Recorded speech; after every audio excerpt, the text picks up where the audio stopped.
اللہ رب العزت کے محبوب میرے کملی والے پیغمبر وہ بھی بڑے حوصلے والے، بڑا حوصلہ ہے حضور کا۔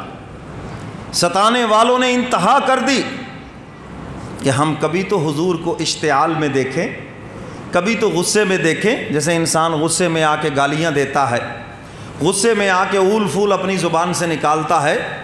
ستانے والوں نے حد کر دی، حضور کی آنکھوں میں آنسو تو دیکھے گئے، حضور کو افسردہ تو دیکھا گیا، مگر کملی والے پیغمبر کو گالیاں دیتے ہوئے کبھی نہ دیکھ سکے۔ یہ حوصلہ ہے میرے نبی کا۔ آج ہمیں حضور کی وہ سنتیں یاد ہیں جس میں ہمارا اپنا ڈائریکٹ فائدہ ہو۔ جی میٹھا حضور کو بڑا پسند تھا، حلوہ شریف پکا لینا بڑا حضور کو پسند تھا، یہ بڑا یاد ہے۔ میٹھا حضور کو بڑا، اس میں کوئی شک نہیں۔ جی پلیٹ صاف کرنا حضور کی سنت ہے، ٹھیک ہے، کون غلط کہتا ہے؟ لیکن اگلی بات بھی سنو نا۔ حضرت انس رضی اللہ تعالیٰ عنہ فرماتے ہیں حضور علیہ الصلاۃ والسلام کا میں 10 سال تک خادم رہا، 10 سال، 10 دن نہیں، 10 مہینے نہیں، 10 سال۔ فرمایا 10 سال کے عرصے میں حضور نے مجھے ایک مرتبہ بھی نہیں ڈانٹا۔ یہ سنت کیوں بھول گئے بھائی؟ ہر روز اپنے ملازموں کی ماں بہن ایک کرتے ہو، گالیاں دیتے ہو انہیں، آخر ان کی بھی عزت ہے، مائیں تو سب کی برابر ہوتی ہیں، بیٹیاں تو سب کی برابر ہوتی ہیں، ذرا سا آپ کے مزاج کے خلاف ہو جائے آپے سے باہر ہو جاتے ہو، یہ حضور کی سنت کیوں نہیں یاد کرتے بھائی؟ حضرت انس فرماتے 10 سال میں حضور کی خدمت میں رہا، بچہ تھا چھوٹا، بچے سے کام ہو جاتے ہیں ایسے۔ فرماتے ایک دن حضور نے مجھے کسی کام کے لیے بھیجا، میں جب باہر نکلا تو بچے کھیل رہے تھے، میں بھی کھیلنے لگ گیا۔ بچے جو تھے ہیں جی، یا آپ نے پچھلے دنوں دیکھا وہ گجرانوالہ کا واقعہ، چھوٹا سا بچہ ہے، اس کو وہ موٹر سائیکل مکینک کیسے بے دردی سے مار رہا ہے لوہے کی تاروں سے، اس کی پھر وہ ویڈیو وائرل ہوئی اور پھر اس کو پکڑا، پولیس نے پرچہ ہوا اس کے اوپر، ہیں جی۔ تو بچے چھوٹے ایسے کام کرتے، بچے جو ہوئے تو آپ ان کو پیار محبت سے سمجھائیں، ڈانٹے تھوڑا بہت ہے، تنبیہ کے لیے چلو کوئی بات مناسب سی ہو تو سمجھ آتی ہے، مگر اس حد تک درندوں کی طرح مارنا یہ ظلم نہیں تو اور کیا ہے؟ تو حضرت انس فرماتے ہیں مجھے حضور نے کسی کام کے لیے بھیجا اور میں جا کے بچوں سے کھیلنے لگ گیا، میں کھیلتا رہا، مجھے یاد بھی بھول گیا۔ حضور علیہ الصلاۃ والسلام خود تشریف لے گئے اور جو وہ کام تھا وہ خود ہی حضور کر کے آ گئے۔ جب حضور واپس تشریف لائے تو ہماری کھیل اس وقت مکمل ہو چکی تھی۔ حضور نے مجھے بلایا اور فرمایا انس میں نے تو تجھے فلاں کام کے لیے بھیجا تھا، نہ کوئی حضور نے تھپڑ لگایا، نہ کوئی حضور نے ڈانٹا، نہ غصے سے کوئی بات کی، بلکہ بڑے پیار سے حضور فرماتے بیٹا انس میں نے تو تجھے اس کام کے لیے بھیجا تھا، او اللہ کے محبوب میں تو بھول گیا، میں ابھی جاتا ہوں۔ حضور فرماتے نہیں اب تو میں کر کے آ گیا ہوں، آ جاؤ میرے ساتھ۔ کیوں جی حضور کی یہ سنت یاد نہیں ہے؟ بولو تو صحیح، او یار بولو تو صحیح، کیا ہو گیا ہے؟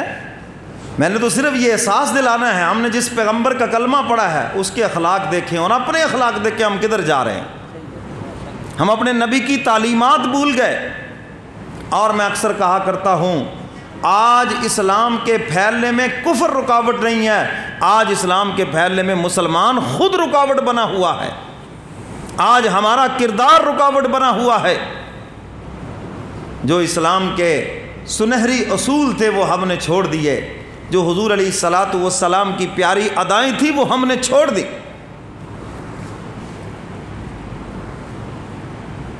اور جب حوصلہ نہ رہا پھر ہوتا کیا ہے؟ بیوی شوہر کی شکایتیں کر رہی ہے، جی وہ جی کیا کرے، جی کیا بتائیں آپ کو، ہیں کس کے کھاتے میں پڑ گئی میں، اچھے بھلے رشتے آتے تھے بس پتہ نہیں میرے ابا کو کیا ہو گیا۔ حوصلہ نہیں ہے نا، وہ یہ نہیں دیکھتی کہ جب رشتہ نہیں ہوا تھا تویز لیتے پھرتے تھے، دعائیں کراتے پھرتے تھے، اب اللہ نے نعمت دے دی ہے شوہر کی شکل میں، اب اس کی قدر کرو، اگر کوئی بات مزاج کے خلاف ہے تو اس کو برداشت کرو۔ نہیں وہ نہیں ہے، جب پوچھے جی کھانے پینے کو ہاں جی وہ تو ٹھیک ہے، اچھا جی پین جی وہ بھی ٹھیک ہے، اچھا تمہیں خرچہ بھی وہ بھی ٹھیک ہے، بے تکلیف کیا ہے تمہیں، وہ جی فلاں بات ایسے ہے فلاں بات ایسے ہے، بھی آخر وہ بھی تو انسان ہے نا۔ وہ چاہتی ہیں بس یہ جو شوہر ہے نا یہ ہمارے ریموٹ کنٹرول ہوں، بس ہمارے موڈ سے چلے، جیسے ہم کہیں ویسے چلے۔ تو بیوی شوہر کی شکایتیں کر رہی ہے اور شوہر صاحب بھی بعض ایسے وہ بیویوں کی شکایتیں کر رہے ہیں۔ آ جاتے ہیں جی وہ بڑی زبان، وہ فلاں جی، وہ فلاں وہ فلاں۔ میں نے کہا دیکھو بھی تمہارے بچوں کی ماں ہے، گھر کی صفائی کرتی ہے، فلاں یہ سارے کام تو کرتی ہے بھی، چلو کوئی اگر اس سے بھی غلط ہو گیا تم بھی حوصلہ کرو جی، کیا تم نے، میں نے کہا ڈنڈورا پیٹنا شروع کر دیا۔ ایک دیہاتی سیدنا فاروق اعظم رضی اللہ تعالیٰ عنہ کے پاس بیوی کی شکایت لے کر آیا کہ میری بیوی جو ہے یہ بولتی بہت ہے، بدتمیز بہت ہے، ایک بات کرتا ہوں 10 جواب دیتی ہے اور شروع ہوتی ہے تو پھر بند ہی نہیں ہوتی۔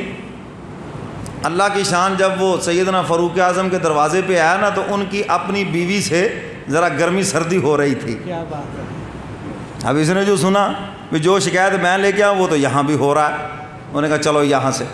اب وہ واپس چل پڑا، سیدنا فاروق اعظم کھڑے آرام سے سن رہے ہیں۔ باہر نکلے، دیکھا وہ دیہاتی جا رہا ہے، آواز دی، وہ بات سنو بات سنو، کیسے آئے تھے؟ انہوں نے کہا جی میں تو جس کام کے لیے آیا تھا وہ تو یہاں بھی ہو رہا ہے۔ میں کس کام کے لیے آئے تھے؟ جی بیوی کی شکایت لے کے آیا، اور میری بیوی بولتی بہت ہے، تو میں نے کہا امیر المومنین سے جا کے شکایت کرتا ہوں وہ ان کو سمجھائیں، تو میں نے دیکھا تو آپ کے گھر میں بھی وہی چیز ہے، تو پھر میں نے کہا چلو یہاں سے اس کا علاج ہی نہیں ہے، یہ ایسی بیماری جو لا علاج ہے۔ حضرت تھانوی رحمۃ اللہ علیہ سے بھی ایک نوجوان نے کہا نا میری بیوی بولتی بہت ہے، فرمایا تم سمجھ لو یہ چڑیا ہے، اور چڑیا کا کام کیا ہوتا ہے؟ چڑ چڑ چڑ چڑ چڑ چڑ کرتی رہنا، سمجھ گئے کہ نہیں؟ میں یہ تمہاری چڑیا ہے، اور چڑیا کا کام یہی ہوتا ہے۔ تو سیدنا فاروق اعظم رضی اللہ تعالیٰ عنہ نے باہر نکلے، پوچھا بھی کیسے آئے تھے، ساری بات بتائی۔ میری طرف دیکھو، سیدنا فاروق اعظم نے ہاتھ پکڑا اور ایسے چل پڑے، اور چلتے چلتے بتایا دیکھو بھائی میرے کپڑے دھونا یہ بیوی کی ذمہ داری نہیں ہے، بچوں کو پالنا یہ بیوی کی ذمہ داری نہیں ہے، میرے بچوں کو دودھ پلانا یہ بیوی کی ذمہ داری نہیں۔ حضور کو دودھ کس نے پلایا؟ بولو بولو، وہ بولو تو صحیح یار، اتنے بے زبان تو نہیں ہوا کرتے تھے جتنے آج ہو گئے ہو۔ کس نے دودھ پلایا حضور کو؟ سیدہ حلیمہ نے۔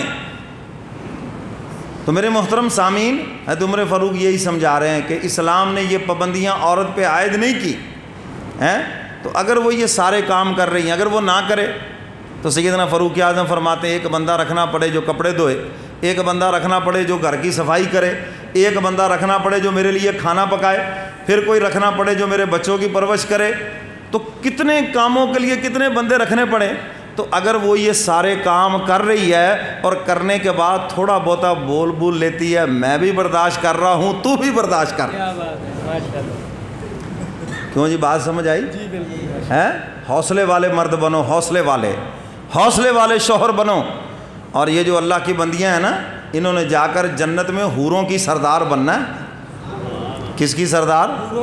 بولو بولو، حوروں کی سردار۔ ہاں، عورتوں کی تعداد دنیا میں بھی زیادہ ہے، جنت میں بھی زیادہ ہے، ہیں جی؟ عورتوں کی تعداد ہر دور میں زیادہ رہی ہے، یاد رکھنا، کیونکہ عورتیں مرد کے لیے ہیں اور زیادہ ہی ہیں، یہ 4 کا اسی لیے تو ہے، یہی تو علاج ہے اس کا۔ اور جنت میں 70 ملیں گی تو پوری ہو جائے گی۔ کیوں جی، پوری ہو جائے گی یا نہیں؟ ہاں چلو خیر، میں یہ عرض کر رہا تھا کہ حضور علیہ الصلاۃ والسلام بھی ازواج مطہرات کی اگر کوئی بات ہوتی تو برداشت فرماتے۔ ایک دن سیدہ عائشہ صدیقہ رضی اللہ تعالیٰ عنہ اور حضور علیہ الصلاۃ والسلام کے درمیان بھی بات ہو گئی۔ اب چونکہ یہ نوجوان تھیں، ظاہر ہے حضور سے محبت بھی ہے، شوہر کا ناز بھی ہوتا ہے عورت کو، میرا شوہر ہے، ظاہر ہے پھر ناز واقعی ان کو سجدہ بھی ہے کہ جس کا شوہر 2 جہاں کا سردار ہے۔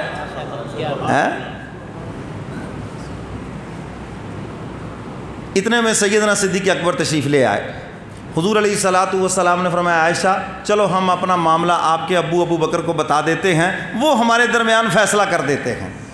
اب حضور مسکرا رہے ہیں اماں جان کی باتیں سن کر، ہیں جی؟ تو اماں جان چونکہ کچھ غصے میں تھی تو جلدی سے کہنے لگی اچھا ٹھیک ہے ابو سے فیصلہ کروا لیتے ہیں، حضور آپ ذرا سچ بتا دیں بات کیا ہے۔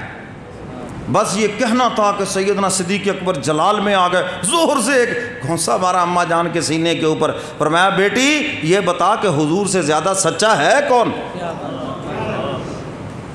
تمہیں پتہ نہیں کیا کر؟ حضور اٹھے اور سیدنا صدیق اکبر کا ہاتھ پکڑا اور باہر نکال کے دروازہ بند کیا، فرمایا میں نے معاملہ حل کرنے کا کہا تھا، مارنے کا تو نہیں کہا تھا، ہم خود ہی اپنا معاملہ حل کر لیں گے، ہیں جی؟ سیدنا صدیق اکبر باہر تشریف لے گئے تو اماں جان اب خاموش بیٹھی ہیں، حضور فرماتے ہیں عائشہ اگر میں نہ بچاتا نا ابھی تو لگ تمہیں پتہ جاتا، پھر پتہ چل جاتا جیسے ابو بکر غصے میں آ گئے ایک دم، تو اماں جان مسکرا پڑی اور اماں جان عرض کرتی ہیں کہ پھر ہماری صلح ہو گئی۔ تو یہی تعلیمات ہمارے لیے ہیں۔ حضور علیہ السلام جب برداشت کر رہے ہیں تو پھر صاحب بہادر آپ کو کیا تکلیف ہے؟ کیوں جی، سمجھ آ رہی ہے بات کہ نہیں؟ آج کوئی ادھر بیوی کی شکایت کر رہا ہے جی وہ ایسے ہے جی وہ ویسے ہے جی وہ فلاں ہے، او خدا کے بندو یہ ناقص العقل ہے۔ تھوڑی عقل والی ہے، جو بندہ تھوڑی عقل والا ہو وہ کیا کرتا ہے؟ بولتا ہی ہے اور کیا کرتا ہے؟ زیادہ جو باتیں کرے تو آپ کیا کہتے ہیں؟ لگتا ہے جی کو عقل و پیدل ہی ہے بیرو جی، کیوں جی ایسے ہے یہ نہیں ہے؟ تو وہ بھی بیچاری ایسے ہی ہے۔ تو اس لیے برداشت کریں، اپنے اندر حوصلہ پیدا کریں، ظرف پیدا کریں اپنے اندر، اور اس حلم والی صفت کے اوپر ہمارا چونکہ عمل نہیں تو اس کا نتیجہ کیا؟ ہمارے گھر جہنم کا منظر پیش کر رہے ہیں۔ حوصلہ نہیں ہے، ایک بات تھوڑی سی کسی نے کر دی، دوسرے نے فوراً 5 باتوں کا جواب دیا، تھوڑی سی بات ہو گئی دوسرے نے آگے سے گالی نکال، پتہ نہیں باتیں کہاں سے کہاں تک پہنچ گئی۔ اور اگر ان کو ڈیپلی دیکھا جائے تو نظر آئے گا کہ صرف یہاں حوصلے کی کمی ہے، باقی سب کچھ ہے، سب کچھ ہے، حوصلے کی کمی ہے۔ حضور علیہ الصلاۃ والسلام کی مبارک مجلس